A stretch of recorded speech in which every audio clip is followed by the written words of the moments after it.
மா எவ்வளவு நேரம் ஆச்சு, பசிக்குதுமா. எங்கம்மா டிஃபன்? இல்ல மம்மி, வடக்கறி செஞ்சிருந்தா அந்த கொஞ்சம் லேட் ஆயிடுச்சு, முடிஞ்சிச்சு அவ்வளவுதான். ஓ ரொம்ப பசிக்குது, டிஃபன் கொண்டு வா.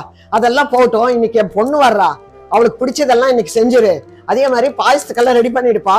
என் கையால செஞ்சு கொடுத்தாதான் அவளுக்கு ரொம்ப பிடிக்கும். சரிங்க மம்மி. சீக்கிரம் வாமா, டிஃபன் எடுத்துக்கிட்ட.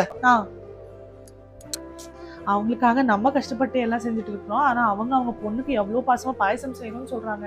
ஒரு நாள் எனக்காக அப்படி யோசிச்சிருப்பாங்க அவங்க.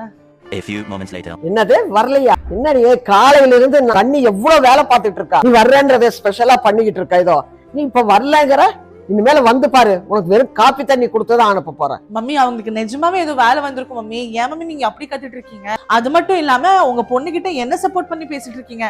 1000 இருந்தாலும் உங்க பொண்ணு தானே மம்மி. அவ என் பொண்ணா இருந்தாலும் போன்ல தான் விசாரிக்கிறான். ஆனா நீ என் கூடவே இருந்து நல்லது கெட்டது எல்லாமே நீ தானே பாத்துக்கிற. அப்ப உன் கஷ்டத்தை தானே நான் புரிஞ்சுக்கணும். அப்படி யாரு உன் கஷ்டத்தை யாரு புரிஞ்சுக்கலையோ, அவ பையனா இருந்தாலும் சரி பொண்ணா இருந்தாலும் சரி, அப்படிதான் நடந்துக்குவ. அதெல்லாம் போகட்டும், நீ பாயசத்துக்கெல்லாம் ரெடி பண்ணிட்டல, நட, நான் என் கையால உனக்கு செஞ்சு போடுறேன். ஓகே? சரிங்க மம்மி.